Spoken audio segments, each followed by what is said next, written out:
Welcome, everyone. Good evening. I'm Mary Close Oppenheimer, president of the Salisbury Forum. We're just delighted that you're with us tonight. If you're not familiar with the forum, we host free public forums with nationally recognized experts on a large range of topics. To learn about our upcoming events, please go to our homepage and join our email list. You can also find us on Facebook. We have some exciting talks coming up. Thomas Shapiro will be speaking about toxic inequality at the Housatonic Valley Regional High School on April 29th. It will be our first in-person forum since May of 2020. And so we're really hoping that COVID doesn't get in the way on that and that everything goes well. And it will be wonderful to see you in person on that evening. Marie Ivanovich, America's previous ambassador to Ukraine, will be speaking on Wednesday, June 1st. So keep that in mind. It'll be a Wednesday instead of our usual Friday nights. If you or your friends miss these or wish to watch videos of our previous talks, they're all available on our website, www.salisburyforum.org. On behalf of our board, I want to thank all of you who have supported us so generously this year. You make it possible for us to continue to bring these forums. We particularly appreciate the support we've received from the Hotchkiss School and from Connecticut Humanities. We'll have a Q&A period at the end of the talk, so click on the Q&A icon at the bottom center of your screen to type in any questions you may have. We're delighted to have Jeff Jarvis with us tonight. I'm sure he did not envision being named one of the 100 most influential media leaders by the World Economic Forum in Davos when he got his first job as a newspaper reporter at the age of 17. Since that time, he's been a publisher, editor, podcaster, creative director, and journalist in both print and digital formats. He's a national leader in the development of online news, blogging, the investigation of new business models for news, and the teaching of entrepreneurial journalism. He writes an influential media blog, buzzmachine.com. He's somehow found the time to write numerous books while also being a professor of journalism innovation and the director of the Center for Entrepreneurial Journalism at the Craig Newmark Graduate School of Journalism at the City University of New York. As we all sit glued to the news coming out of Ukraine, we have never been more aware of the importance of access to accurate news in our effort to understand the world we're living in. Jeff has a deep understanding of the rapidly evolving role that technology plays in how we access and share information. He feels it's time to take the net out of the hands of the technologists and build the net that we want. And so to explain it all, I'd like to welcome Jeff Jarvis to the Salisbury Forum. Mary, thank you very much. I'm honored to be here. I want to thank you and the Salisbury Forum, and I want to thank my friend Lee DeBoer, who I used to work with back in the day, to invite me into this group. As I say, it's a real honor to be here. And what I want to talk about tonight is the internet, and argue to you that the internet is not broken. In fact, it's not finished yet. Society may be broken, and we may have our problems we have to deal with. But the message I really want to leave with you by the end of this is that we have the time, the power, the responsibility to build the future of the internet and society's life on it. And then we can start right here. You can start right here in Salisbury. So that's where I want to head. But first, I'm going to go back in history, way back to Gutenberg.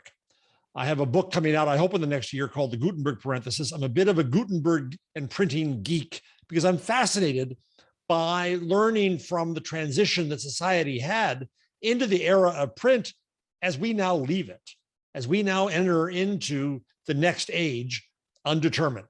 And so I think it's good to look back, not in the belief that history repeats itself or that anything is predetermined, but instead simply to say that there are lessons from transitions in the past as we make this profound transition today. So let me take you through a little timeline. I'm going to start with, and don't worry, I'll do a 500 years of history very quickly. If we start back in 1454, Gutenberg is publishing the Bible with movable type, the invention that he came up with. And the real invention was molding letters so that the type could be set. And we get to about 1605 then, before the next major innovations occur in print. The Bible comes out in 1454. In 1605, we have the invention of the newspaper. A guy who hand wrote newsletters in Strasbourg decided that it'd be a lot faster and he could do a lot more of them if he printed them. And about the same time, other major innovations came with printing. Among them, Cervantes inventing the modern novel, Montaigne inventing the essay, Shakespeare and the development of a market for printed plays. All that innovation with print came a century and a half after movable type. I think that's quite amazing. And that tells me perhaps that we have a very long timetable ahead of us in terms of the development that we have with the internet. The next major innovation comes a century later, 1710, with the creation of copyright, the first creation of a business model for content and print. And by the way, it wasn't really to protect authors at all. It was to protect the publishers who wanted to turn content into a tradable asset that they could make. And that becomes the tradition all the way through to Disney today. And then not much happens again until 1800. I'll talk about that in a minute, but there were major innovations in printing that occurred then. And then we get to 1900. About then, broadcast starts with wireless transmission. Then we get to the 1950s with TV. And here we are today at 2022. What did I leave out? Of course, I left out the internet. And the Netscape Navigator came in October 1994. So we're, in rough terms, 25 to 30 years away from the creation of the commercial web and the broad web that we have today. That puts us in Gutenberg years at about 1475. Martin Luther wasn't born until 1483. He didn't print his theses until 1517. It wasn't until the 1520s that we saw the Reformation begin, and then the 30 Years' War, and then all kinds of disruption. My point here is it's early days. If we think that the internet is done and finished and over with, I think we're way wrong. If we think our adaptation to it is done and over with, I think we're way wrong. I believe that we're going through a transition that is as momentous as what occurred with movable type. Now, I could be wrong, but I'm too old to know how this turns out. Probably, I'm afraid, so are most of you. So it's our children and our grandchildren and our great-grandchildren who will start to know, I think, where this turns out. The book I'm writing is called The Gutenberg Parenthesis. And this comes from an idea from three academics in Denmark who argued that we should look at the Gutenberg years as an exception in history. That before Gutenberg, knowledge was passed around mouth to mouth. It changed along the way. There was very little sense of ownership or authorship. The idea behind the scribes was to capture the knowledge of the ancients from Rome. And then came Gutenberg. And then suddenly, in the age of movable type, according to Marshall McLuhan, we started to think in a linear fashion. For books had a beginning and an end. They were contained in a product we called a book, so that knowledge also had a beginning and an end. That's how we thought of the world. That's how we cognized the world. That's the way we thought of things.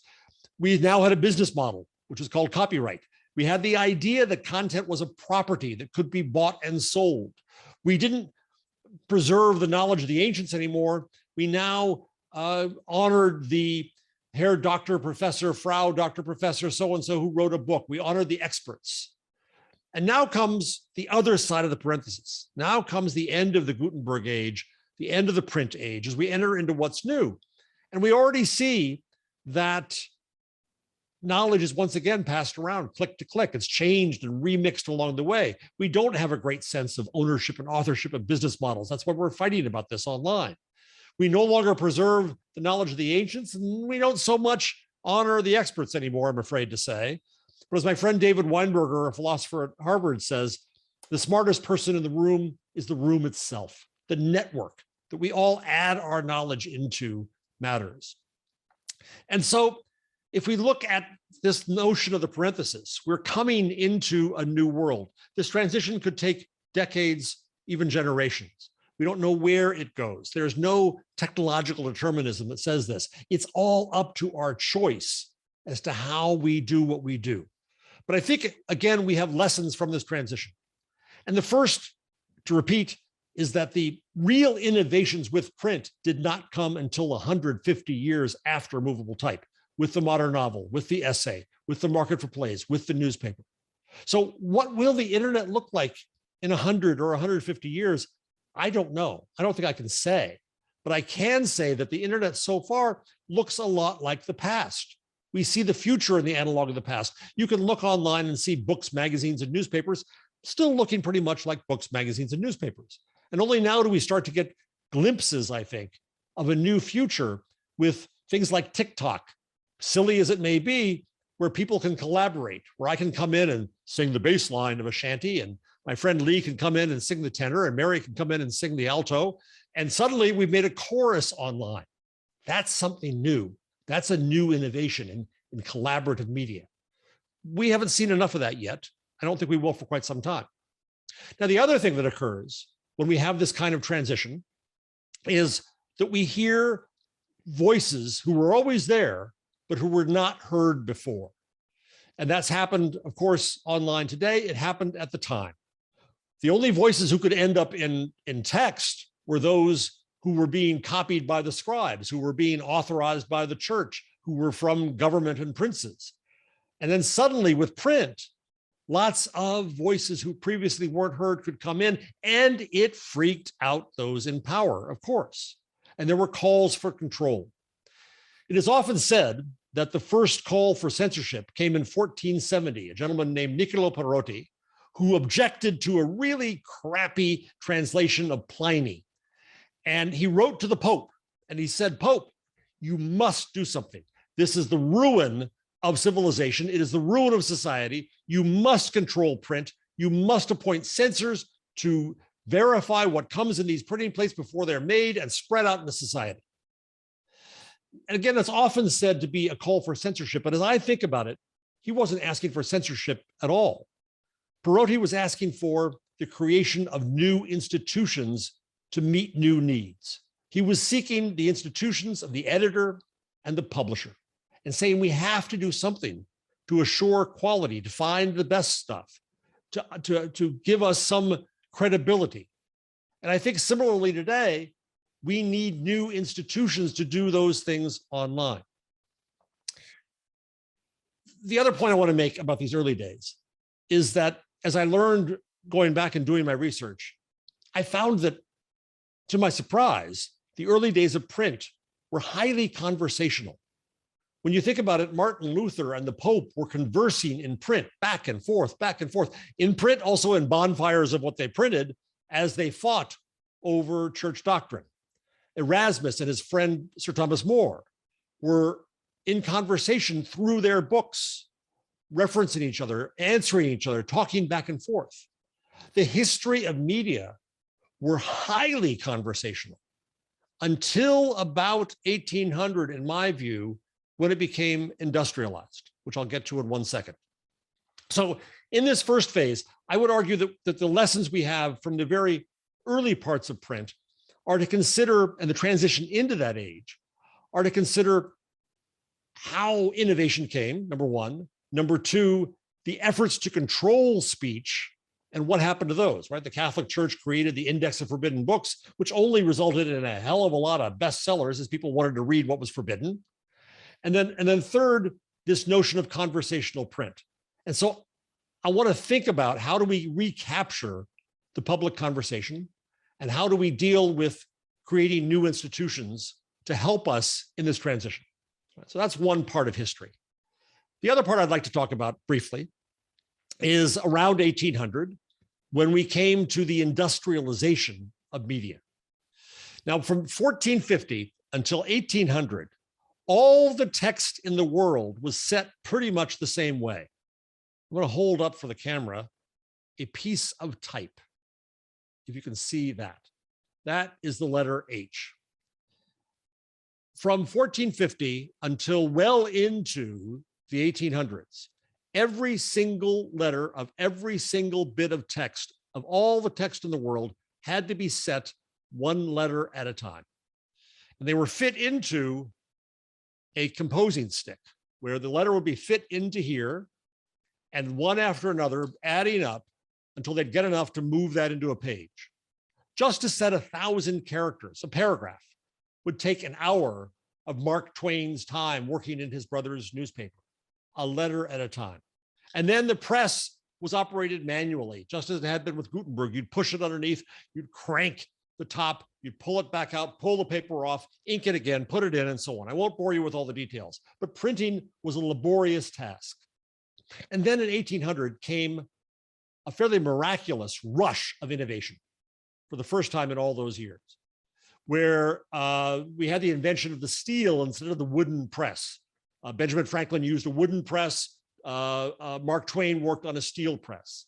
And then we came with steam-powered presses that worked much faster, and then cylinder presses that worked yet faster. And presses worked very, very fast, and they could print out more and more copies of a newspaper or a book or a magazine, but the rest of the process was slow. Then there was a process I won't go into in detail called stereotyping, which allowed complete pages to be molded so they could be used again. That was very important for the industry. And then, very importantly, paper became cheaper. Paper was made one sheet at a time. You would make a soup of old rags. And rags were so scarce that governments declared rags and used bloomers national strategic assets that couldn't be exported, because that's how scarce rags were to make paper. They were made a sheet at a time. Well, first came the machine to make paper continuously, and then came paper made from wood pulp, which made it much, much cheaper.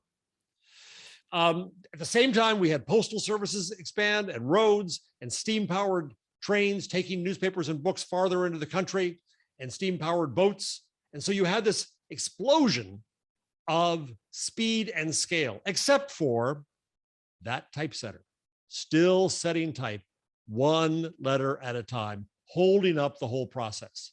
And then came a wonderful machine that I'm also working on a book about called the Linotype that molded text a whole line at a time.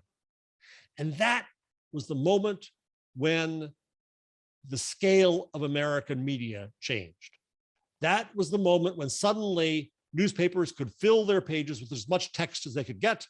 They could use cheap paper, they could use fast presses. We had the penny press, and we had the dime magazine. I think we can mark the beginning of the age of mass media, the century of mass media, to the date of October 1st, 1892. This is when Frank Munsey took his magazine, Munsey's, named egotistically after himself, and he made it go from 25 cents to a dime.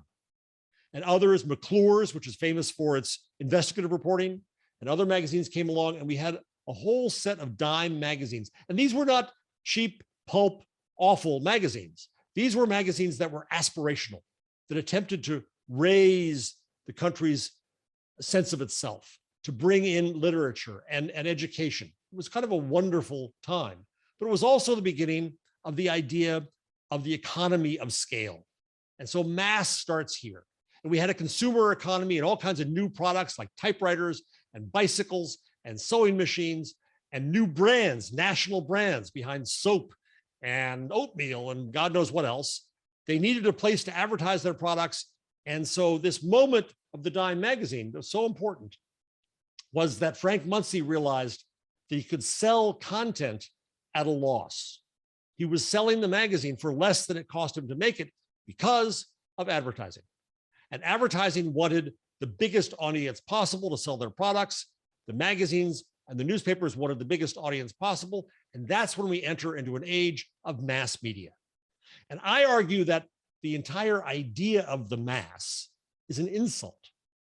It says that we're all the same, that we all care about the same thing, that we can be served by just one product, because that's what mass production could give us. And I think what the internet kills is that idea. So now, having done my little history lesson, I'll now leave the past and get us to the present. So now we come to the net. And I think when I talk to Mary Lee about this talk, there's often a presumption that the net, again, is broken, that it's a problem. And I don't believe that. because I think that, again, it's early days. It is 1475 in Gutenberg years. Once again, we have the time, the power, and the responsibility to build the net we want. We have the responsibility for the problems of the net as well. And we can't blame it all, I think, on the technology companies. Because if we do, we ignore the fundamental problems we have in society. We start to ignore the racism and the hate and the lies that feed into the problems of the net. And if we look at the brief history of the net so far, we see a swinging pendulum for us. And it started on one end with optimism unto utopianism. Right? The net was going to be amazing. It was going to be wonderful. It was going to bring world peace. It was going to spread democracy around the world. It was going to bring everybody information. We were all going to be informed and educated. Was that overpromised? Yeah, badly. And did the geeks of the internet, I think, themselves exhibit too much optimism? Absolutely. And I would include myself in that. I loved the early days of the internet. I thought it was a wonderful thing. I was an early blogger from 2001.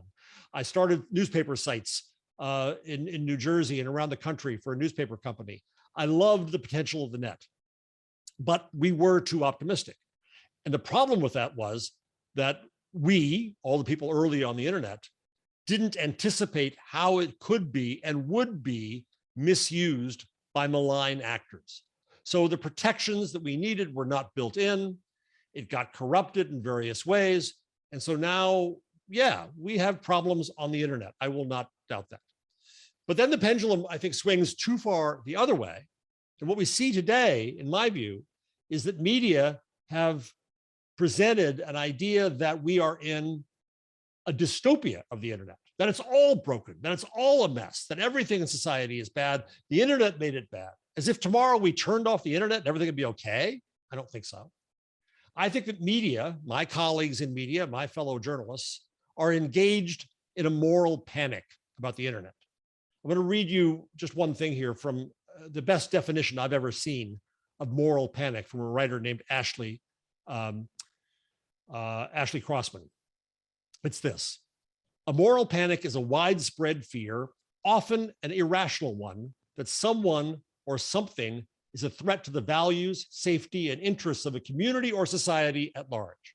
Typically, a moral panic is perpetuated by the news media, fueled by politicians, and often results in the passage of new laws or policies that target the source of the panic. In this way, moral panic can foster increased social control. I think that's what we're seeing. I think my colleagues in media too often do not acknowledge the conflict of interest they have in covering the internet. They believe that the internet companies stole their audience, stole their attention, stole their advertisers, and stole their revenue, as if God gave all that to the media companies in the first place. Google comes along, Facebook to an extent, Twitter, other companies, Amazon, and they provided better deals to consumers and to advertisers. It's a competitive capitalistic marketplace. And I don't think that newspapers are owed the money that others have earned. Newspapers, in my view, owe us in the public the innovation to change. And we're going to talk about that in a few minutes. So I think the lessons from history here are, again, that transitions and innovation take time. And some conditions that we think of as permanent are not. Right? If you go back before Gutenberg, the Gutenberg parenthesis argues, we're recapturing the conversation that the public used to have before we had mass media. We can think about the new mechanisms that we can have of society. And I think we can try to escape the bounds of scale. We can escape the label of the mass. We can recapture a lost conversation that we had. So can we return to a society that's built around communities and conversation? Can we seek quality over scale? Can we recognize individuals and communities instead of the mass? And how can we do that? So that takes me to the last part of my talk, where I think we need to shift the conversation away from the internet being a technology. Because it was only when the technology of printing became boring and known that innovation occurred with it, with novels and essays and so on. So I want to get to a point where we think that the internet and the technology and the technologists are all boring, and ask what we as users and we as citizens want to do with it. And I think it's important for us to take responsibility for that, and to us look at the internet not as the domain of technology, but as the domain of the humanities. What do internet humanities look like? So the way I think about this is to say that I would like to see companies and institutions create covenants of mutual obligation. Now, what you see on Facebook, let's say, is what they call community guidelines. Those are not written by the community. They are imposed upon the community, imposed upon the users by the corporation Facebook. And Facebook doesn't warrant anything that it will be obligated to, nor any means to keep them accountable.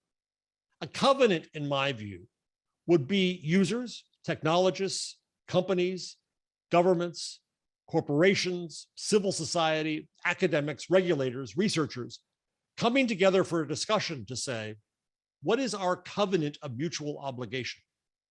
What is the net that we want? Why are we here? What are we here to do with this thing? What principles do we want to uphold? What are our mutual responsibilities? How do we hold each other accountable for that? What are our principles that we have? I'll argue that we need to think about that in 4 ways. The first is, you've heard me say this a few times now, conversation. I teach a program in engagement journalism at the Newmark School, the journalism school, where we believe that journalism does not start with content, but instead with conversation with communities.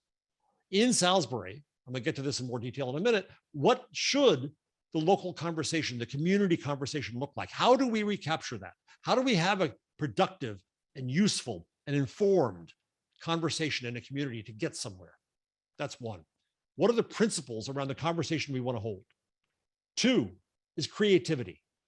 I think it's the artists who are going to show us the way. Again, Cervantes in the novel, Montaigne in the essay, Shakespeare in the market for printed plays. It is the artists who take the tool, see past the technology, see past the type, and see what they can do with it and imagine with it. I think we have to enable artists to show us the way for the future of the net. And in doing that, we need to invent new mechanisms to support their creativity. Copyright is an outmoded 1710 concept to make content into a product and a property that can be traded as an asset. Well, now when you get again to TikTok, where content becomes a creative endeavor and a collaborative endeavor, who knows what can happen with that? So that leaves my 3rd idea.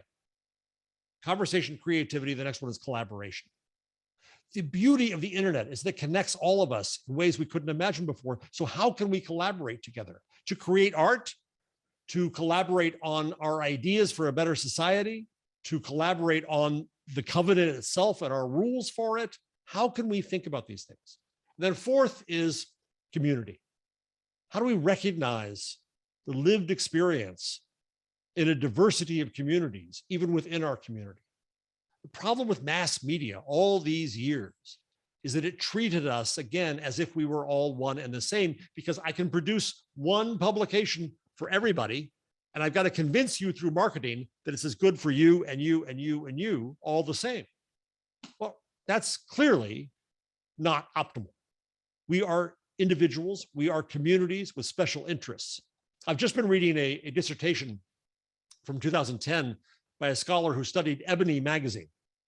And it's fascinating to see how once the magazine economy turned around, the founder of Ebony saw that he had the opportunity to provide a publication for African Americans who were left out, who were not pictured in newspapers or magazines, and to show success and to show models that people could live by. And then as Black Power and other movements came, to discuss that as a community. And it was interesting to me, I didn't know this until I just read this today, that in the early 70s, Life and Look magazine went out of print because the audience was shifting to television, the advertisers were shifting to television. But Black Americans were not seeing themselves on television. So just as Life and Look died, Ebony was growing, because it was one place where in a magazine, African Americans could see their community. What does community look like online when we can find people who are like us, who share our needs, interests, circumstances, desires? What can we do, even at the small scale of Salisbury in community? One more point, then I want to get to Salisbury. Again, I think that media treat the internet now as the root of all of our problems, which ignores the true societal nature, the human nature of our problems. But I also think it's important to recognize for just one moment the power of what we're doing right now. In this pandemic of more than 2 years, I think we all owe the internet a thank you note. For as troubled and difficult as it's been, and I don't know who all you have suffered and who you have lost in this, but imagine going through this pandemic without the internet. How many jobs would have been lost? How much of the economy would have been ruined? How many years of education would have been lost to students? How many families couldn't have stayed in touch? I think we have to pull back from our daily grousing about being on Zoom all day and getting Zoom eye, which it happens to me, it happens to you, and here we are, maybe at the end of this, but also be grateful for what the technology has brought us and what we managed to do with this. I created a Twitter list for COVID experts, 600 epidemiologists, virologists, doctors, and I watched them throughout, and they adapted to an open information ecosystem in the pandemic where they shared papers online as fast as they could. They peer reviewed, honest to God, top scientists were peer reviewing papers on Twitter. And they were using Twitter and Facebook to explain things to media and to the public. They adapted in science to an open information ecosystem faster than my field of journalism has in decades. So I think it's important to just stand back for a minute and realize that the internet is not the root of all ill, that the internet has potential, and that it's our responsibility to grow it. So now, how do I apply this to you in Salisbury and surrounding areas in the tri-state area? You are a community. You're a community that no doubt has desires that are informed and useful, and you want to have an informed and useful, productive conversation. I imagine you're a community that wants to collaborate on that in the finest traditions of New England democracy. And that you have the opportunity to no longer be treated at scale by giant media of television and metropolitan newspapers, and to take your own newspaper there in town, which, as I understand, is going through its own transformation, and figure out what can it be to you and what can you be to it and what can you be to each other. So that sounds pretty broad, but I see a role for a newspaper or a magazine, not as a product containing content for an audience to be sold, not for the audience to be sold to an advertiser, but instead for this publication, this thing we used to think of as a publication, to be an agent to enable and improve the public conversation. Let me give you a few examples of what I've seen out there, and there aren't as many examples as I would like. There's a company I love called Spaceship Media. Spaceship was based in California and Colorado, run by a woman named Eve Perlman. And Spaceship brings together communities for conversation. They started in 2016, bringing together Trump and Clinton voters. And a reporter would meet, I think it was about 50 women from Alabama and San Francisco, and would get to know them a little bit. And then they threw them into a Facebook group.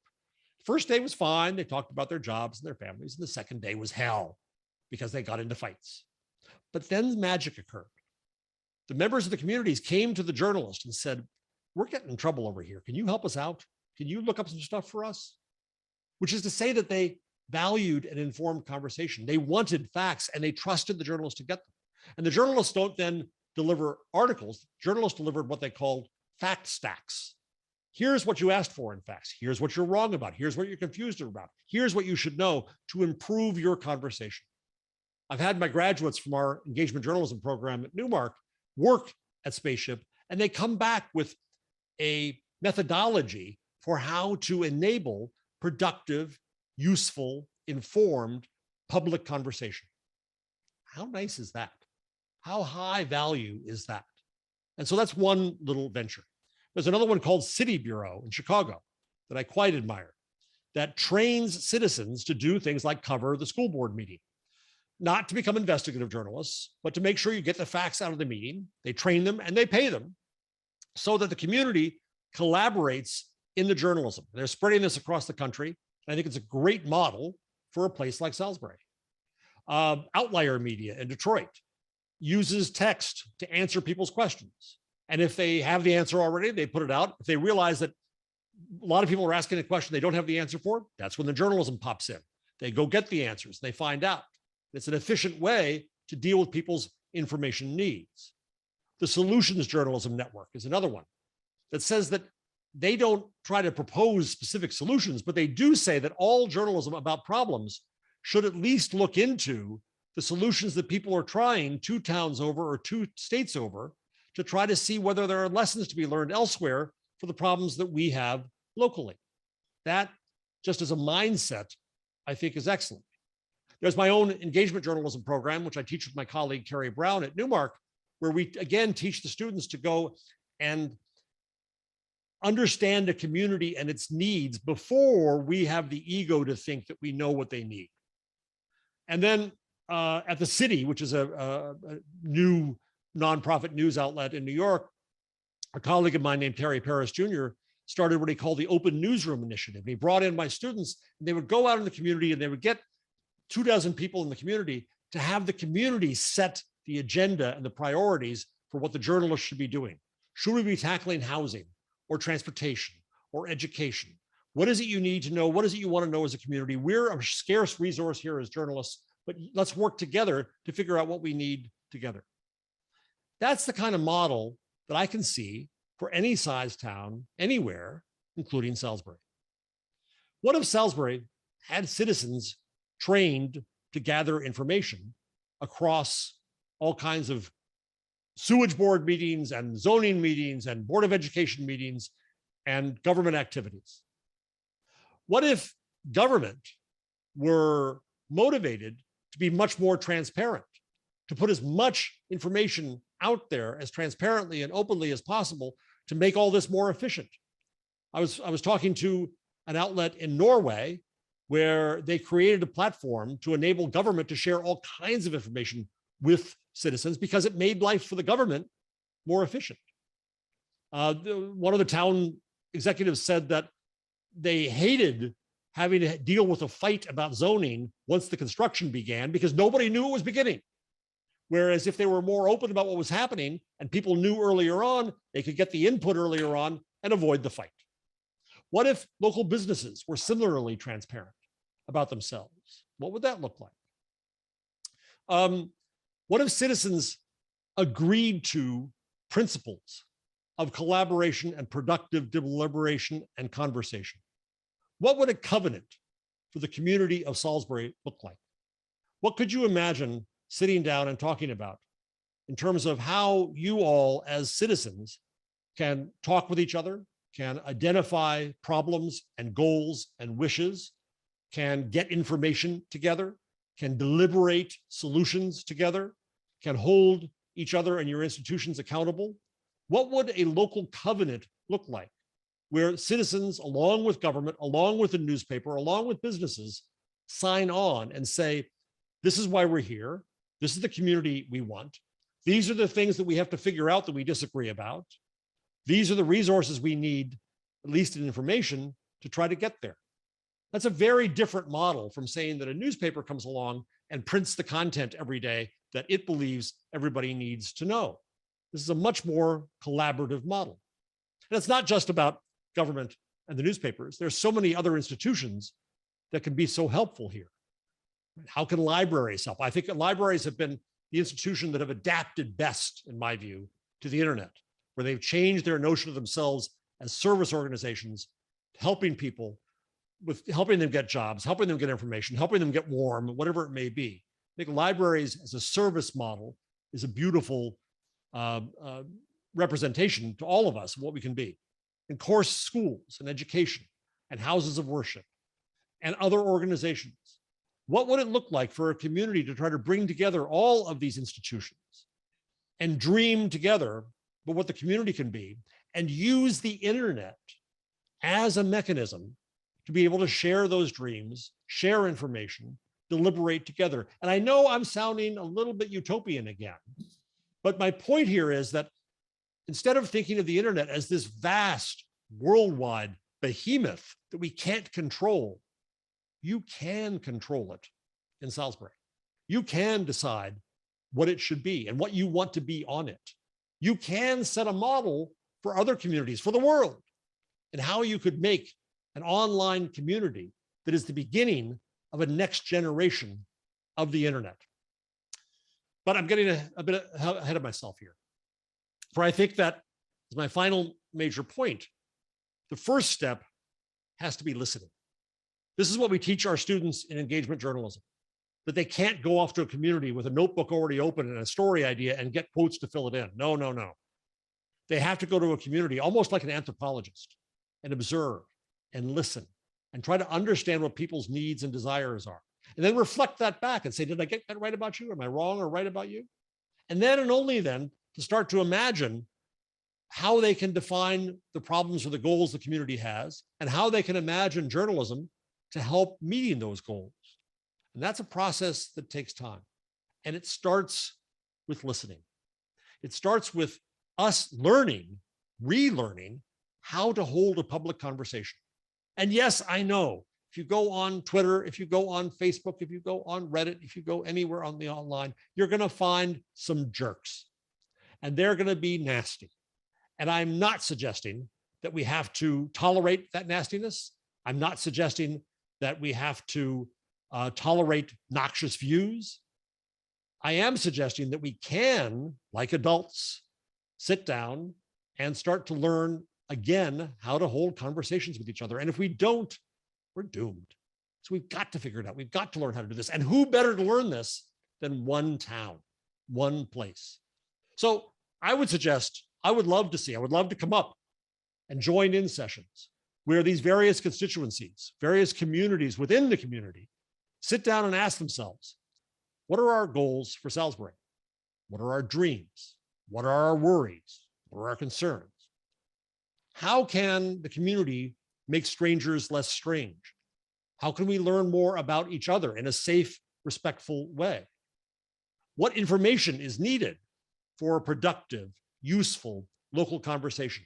And how can we work together to get that with the newspaper, with the librarians, with the teachers, with the students? What are our measures of success? What are we trying to accomplish together? Why are we here? What is this community for? How can we hold each other accountable when people sign up to do things to make sure that they do and that they do it well? What are our priorities in that? That can happen in conversation. So I would love to propose to you as a model for the entire internet of the whole world that you can start at the smallest possible scale and imagine having a conversation with your neighbors to deliberate these questions and decide together what's next. Imagine how you can use a connected community to meet each other, to share information, to propose solutions, to educate each other. Therein lies the germ, I believe, of a new internet, a new society, a reinvigorated democracy. But it's not going to come easily. Obviously, it's going to take work and nothing is guaranteed. But in the end, we will get the internet that we deserve. We'll get the internet we build. The choices are ours. They can be good or bad. So here I am. I've talked to you for 45 minutes, and I end up saying that we have to listen, and I haven't listened to you yet. So now I would like to listen to you and to hear. I know Mary said that you should stick to questions, but I'm also fine if you have debates, challenges, anything you want. I'm eager to hold a conversation with you. Well, thank you, Jeff. That's great. It's a lot to consider, and especially, in our small town. We got a question. First of all, I encourage the audience, please send in questions and write them into the Q&A. We'd be delighted to respond to them. Earlier today, we got a question that was sort of went in a few different directions.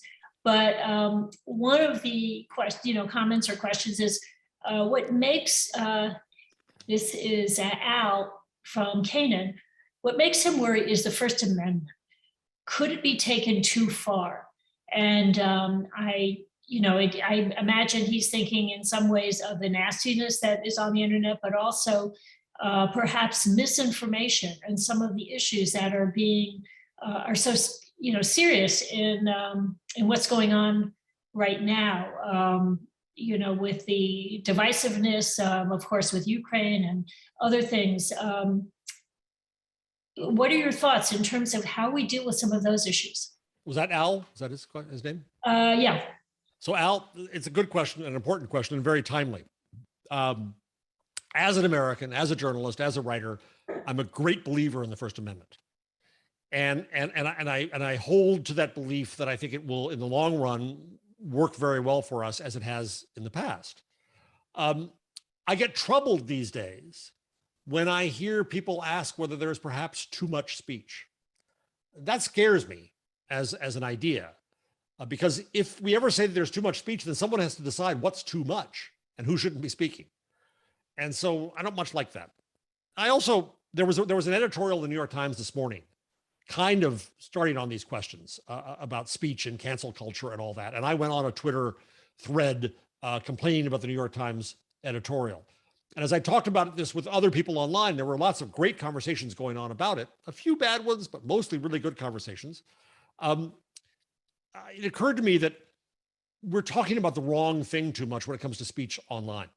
We too often are saying, oh my God, there's bad speech out there. We've got to do so. There's disinformation. We've got to get rid of it. We've got to whack-a-mole and kill it, right? That's impossible. There are always going to be jerks and idiots. And we're never going to be able to get rid of them, nor do we want, I think, a society where someone is the official jerk decider who decides to shut up the jerks, because then we have official speech, and we see what's happening with that in Russia right now. So I still treasure the First Amendment. I treasure a lot of speech. And I think part of what's going on in our country right now is that we have voices that have always been there, but were not heard and not represented in mainstream white mass media, and that are now being heard. And we find some parts of society that are reacting against that, like the Reformation and the Counter-Reformation. And in our society right now, I think we have people who don't want these new voices to be heard, including, by the way, the New York Times, which I think somewhat resents that there's all these new voices to be heard. Again, I shouldn't say new voices, though voices have always been there, but these voices who were not heard, who are now heard. And so I don't think the challenge is to get rid of bad speech. I think we've got to change our mindset pretty radically to say that we've got to try to find the good speech.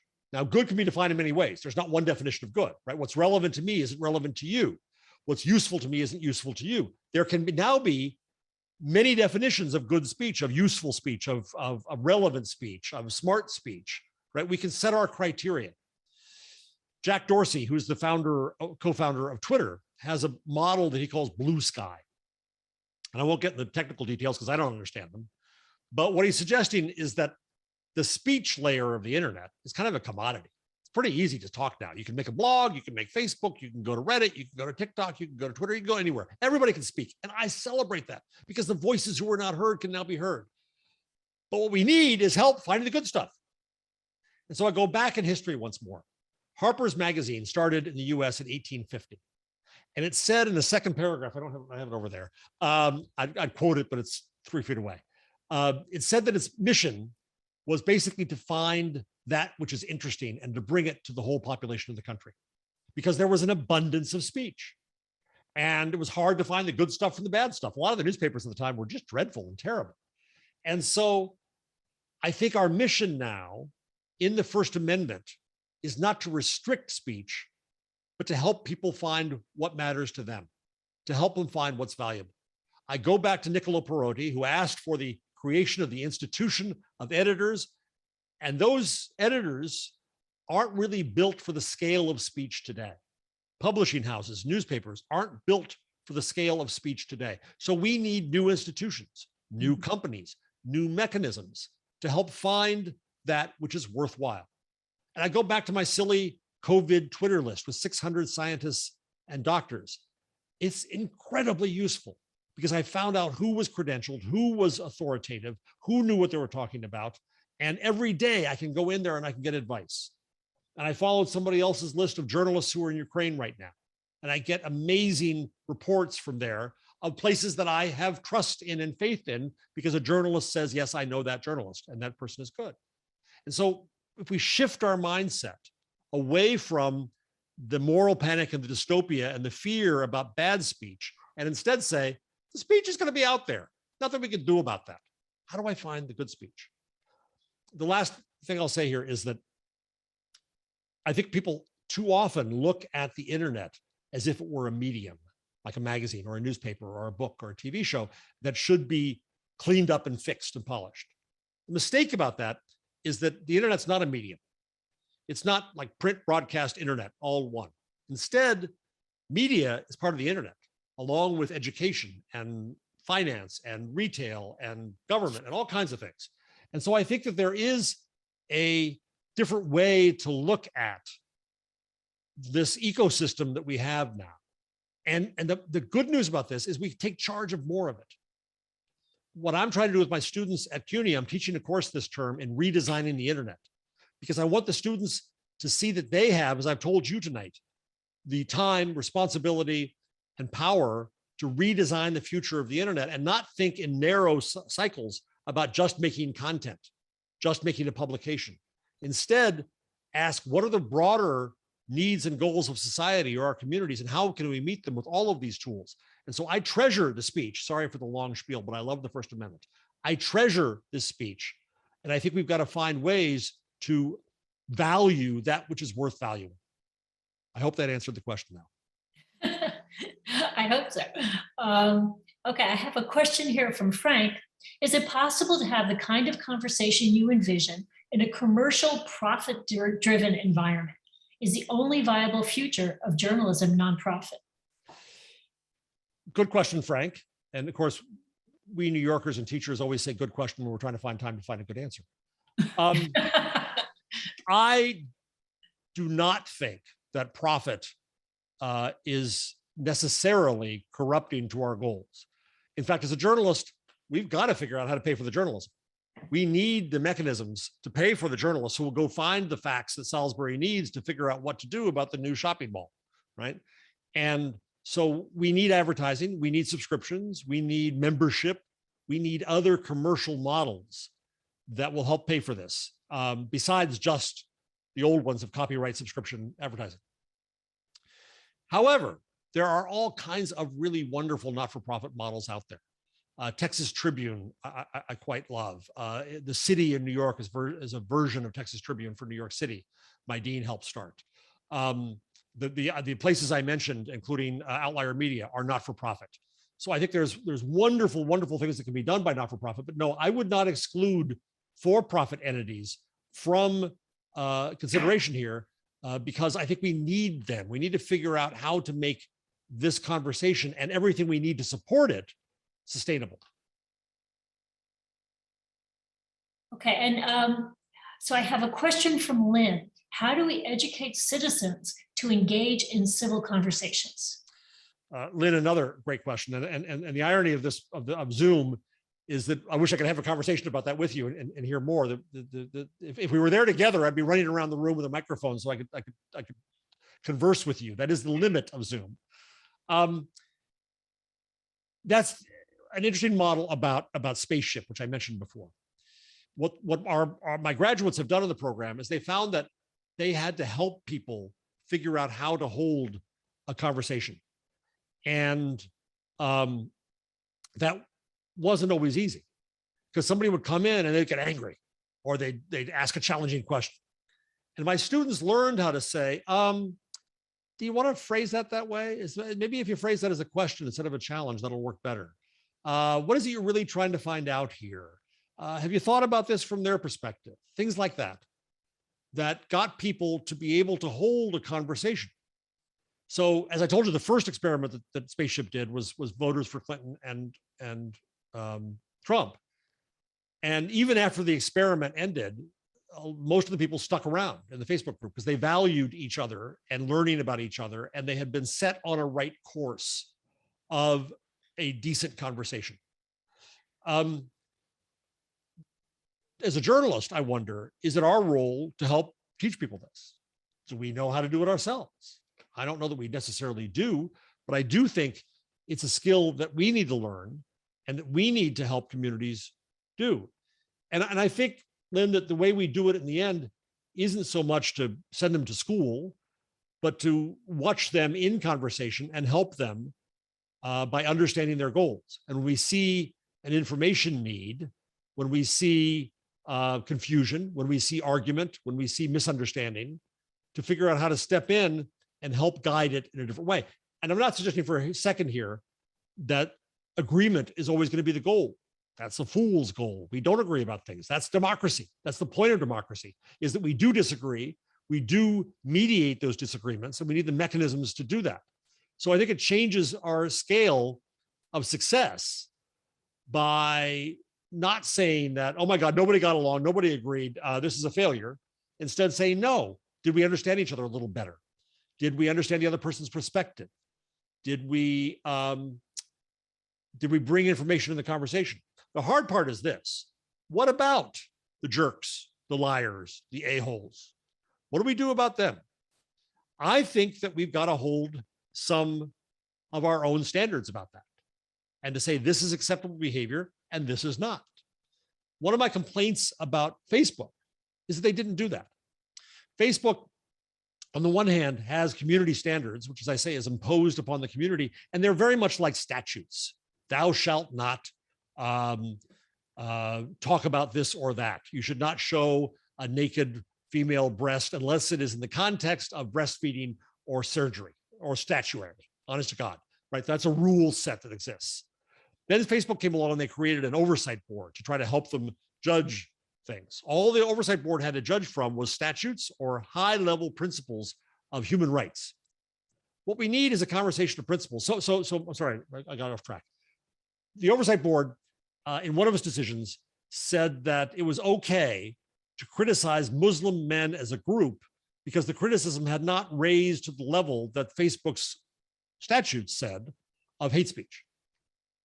Well, if Facebook had had a principle, a covenant going in saying, we're here to treat each other with respect, then there's no way the oversight board would have allowed you to criticize Muslim men as a group. You would have said, that's not respectful. There's a principle that says we hold to, we adhere to. So I think critical to your question, Lynn, is that we have to have those principles going in. We have to have a discussion to agree about those principles, right? So it's a bit tautological. It's how do we learn to have the conversation? But we've got to have those principles at some level so that we can say, we can all call upon them. We can all hold each other accountable and say, I don't think you're holding right to that rule number 3 there. Can we try to do this better? And I think that the community itself will teach itself how to have that conversation with help. Okay, thank you. From Dennis, you talked about journalists providing, quote unquote, the facts about an issue. In a community like Salisbury, where there are opposing opinions about issues like affordable housing, for instance, who decides what are the facts? Journalists, who are among the least respected and trusted professionals today, question mark. Another good question. I would hope that we can make the journalists more trusted and respected by being part of the conversation in a different way. I keep on coming back to this little tiny experiment called Spaceship, because what they provide is, as I said, was fact stacks. You asked to find out how many people live in this kind of housing, what is the rent, whatever the facts may be, you get them as facts so that you can decide on your own the meaning of them. I think too often journalism has the ego to think that it has to deliver at least the context, if not the conclusion. And no, I think it needs to allow the facts to be part of the conversation at an earlier stage in the conversation, so that you, Dennis, can have a conversation with your neighbors about affordable housing. What is the law? What is the status? What has happened to rents in town? What does it mean to our schools? What does it mean to towns around? What is our moral obligation as a town to people, to our young people who graduate and can't afford to live here? How do you have that conversation? Out of that should come requests for facts. And then the journalist becomes the go-getter who can help you get them and teach you to get them as well, like a librarian in a way. And so then I think that the more we become collaborative with the journalism, the higher the trust in the journalism would be. That's why I was so amazed with that first experiment at Spaceship, because the fact that people came to the journalist asking for help meant that they trusted the journalist to bring them that help. And that was only because the journalist had listened to the people in the community, had given them respect in the first place, and had gained and earned respect. We in journalism have messed this up to a great extent. I don't doubt that. I don't question that. I think you're right about our current reputation, but I don't think it need be permanent. I hope. So I'm wondering if you talk about having a conversation within, let's say, the town of Salisbury. There's a few thousand people here. So how do you facilitate that conversation, let's say for our local newspaper or for our town hall or for whatever organization, a library? How do you manage a conversation with potentially a few thousand people? Another great question. And I don't think you can possibly do it with a few thousand people at a time. I think you end up with samples of people. And the problem is you're always going to get a sample that is not fully representative of viewpoints, of lived experience, of demographics, of whatever it may be. But in the open newsrooms that we held with our students at the city in New York, you'd get in a neighborhood in Brooklyn, you'd get 30 people who could act somewhat as representatives of the community and provide input in which they were speaking for more than that. So I think that's one way. I'm not a fan of surveys. I'm not a fan of polling because I think that it brings the bias of the pollster. And in the words of the late James Carey, who was a professor at Columbia, it preempts the conversation it is meant to measure. So that's the kind of obvious answer to try to get to 2,000 people. But at some point, yes, you probably do have voting, but you use the smaller conversations to raise perhaps ballot questions to the larger populace of the town. You work very hard to make sure that the town who didn't participate is as informed as they can be. I think we have to be aware of how ballot measures can go bad. Look at California, where some of them do. And I don't know. I'm arguing here for experimentation. I'm arguing for using the internet and the tools that we have there, blogs and Slack and Facebook groups and so on, to allow people to ask each other questions, to leave information, to start to work together toward a goal, to at least get the questions narrowed down in a way that the town can talk about in more informed ways. But I don't come with a prescription tomorrow about how to do this. I'm just thinking it might almost work like a chat room in a Zoom meeting where people can kind of chime in and respond to each other, and it can get chaotic or too long, but it might function that way.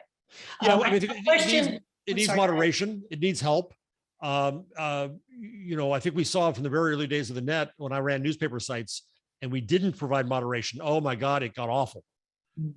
Because people left on their own. It was like leaving a brick wall with the spray paint cans there, and people will go berserk with it. And so you still do need help to remind people of the standards, to bring them back to the point, to remind them of that. So, I mean, Bill has a question: who sets the principles? Who should set the standards? It has to be the community in the end. Because if the community doesn't believe in them as a whole, then it ain't going to work. This is why, again, I object to the idea of Facebook's or Twitter's or anybody's or YouTube's community standards when it's not done by the community. Now, if you're talking about something as big as Facebook with 3 billion people, clearly that's not something, you got 2,000 people in Salisbury, forget that, next to 3 billion people on Facebook. I'm not suggesting that there's some grand vote on a constitution of Facebook, but I do think there were mechanisms where Facebook could have done a better job of listening to communities and constituents to recognize why we're here together in Facebook, what we want to build together, not just yammer at ends, and try to come up with those principles. It has to be collaborative. It has to be deliberative. It has to come together with people. And if you're a company, if you're a newspaper, or if you're a platform, I think you have a responsibility to try to listen to various constituencies and try to share that together. It's never going to be perfect. But I think it's possible. I think if each of us sat down today and started writing a covenant for the internet we wanted to see, and then we shared them together, I think we'd find a lot of commonality. So I'm wondering, in terms of, you're an educator, how do you educate students starting even at a young age who are growing up with the internet to have a constructive impact on this process, to learn how to have those kinds of conversations, to learn how to weed out valid information from false, to utilize the internet in a way that creates this constructive dialogue that you're talking about? I think it comes down to empowering them to recognize that they have the responsibility. I think that too often, especially in the current media narrative, we blame the technology companies for our problems, and they've done things wrong. Make no question about it. I don't debate that. But I think that in doing so, we abrogate our own responsibility as users. The problems of the internet are not technical, they are human. The problems of the internet are people out there who aren't nice, who do lie, who do say bad things, and we don't know what to do with them. And so we've got to grapple with that. We've got to grapple with our hate and our inequity and our racism in society. I see a question from Richard Bennett, who's one of the pioneers of the internet, going back there quite some time. Richard and I have tussled online more than once. And I think he raises an important point here, is that he says that the internet was not meant to be a publishing platform, that it was here to support research and person-machine interaction and human intelligence and so on. And then when it was made into a publishing platform, Richard says that was naive. And I think that he's right there. I think that when we put it in the model of a publication, but a publication that no one could possibly ever edit, we were doomed. And that if we instead see the internet in a different model as a conversational mechanism, the internet to me is a connection machine. It connects people with each other, with information with information, and to set up different rules around that, I think gets us to consider what it can be. Richard also raises the inevitability of malware and phishing and abuse and bad speech. Yes, we also have to recognize that any system that can be gamed and can be abused by a bad actor will be. So we have to come in at the beginning and say, this is what we're here to do, and this is what we will allow, and this is what we won't allow. And those rules can change. But if we don't hold up some standards at the very beginning, we know where that goes. We know where the problem is. And so back to your question about students, I think they're a lot smarter about this than we ever give them credit for. There's a lot of talk about the need for media literacy or news literacy education. The problem I have with that is that if news needs a user's manual, then there's probably something wrong with the news. There was a great study done by Josh Tucker and others at NYU where they looked at who was spreading misinformation. And the presumption so often is, oh, it's the young people. They don't understand. They don't have critical thinking. They spread lies. They don't care about the truth. Nope. That's not what the research said at all. The research said that the kids are all right. They figured out how to do this. It's grandpa, it's people who look like me who are screwing up the world. It's grandpa who's spreading the information and the conspiracy theories and the lies. So the intervention we need is not to train the kids. The intervention we need is to train grandpa. Good point. I think when I read about some of these people who are embracing a lot of these conspiracy theories, it tends to be the older generation. You know? Yep. And I'm up there myself, so it's my well, many of us are. So well, anyway, I don't see any more questions at the moment. So is there anything you want to talk about? You want to conclude with, or anything else you want to say? No, it's just that I, this is awfully presumptuous of me to come in and talk about, the internet that I want and the Salisbury I want. But if there's any possible interest from any quarter, including the newspaper, to explore some of these ideas about how to start a different level of a local conversation in Salisbury, I will gladly get in the car and come up, mask on or not, depending upon the time, and talk to folks and try to learn this together. I don't come with a prescription that says that I know how to do this, but I am excited about the future that the net brings us, to be able to communicate in new ways, to be able to collaborate and deliberate in new ways. I do believe it's early days. I don't think it's all messed up. And I think that when I talked to my friend Lee DeBoer about this, who got me in here, you can blame him for me being here tonight. You know, we talked about what it would mean for a local community and a local newspaper to reimagine themselves. And that's what excites me greatly. You have a community, Salisbury, that can start the Salisbury Forum, that can start exactly this institution to bring people in to hear interesting things. I hope that I got near that target, to then have discussions about them. That is a tremendous beginning for the spirit of the community and what the community believes in. And I think there's so much that can be done there that I would love to see. If anything ever advances, I'd just love to be part of it and get to watch. It's an amazing offer. Well, you know, be careful what you offer. You know, you may get that phone call very soon. I'd be happy to come up. Lee says it's a nice place up there. It actually is a wonderful place. So he's right about that. So anyway, Jeff, I can't thank you enough for joining us tonight, for sharing your experience, your wisdom, your inspiration, your enthusiasm. It's really marvelous. And, you know, it's something that I think many communities around the country, maybe around the world, could take advantage of. So thank you so much for joining us. Thank you so much. I'm honored to be here. Thank you. Stay healthy, everyone. Yeah. And so anyway, I hope you have a good weekend. I hope everyone tuning in has a good weekend. And until our next talk, which hopefully will be face-to-face. So good night. Thank you.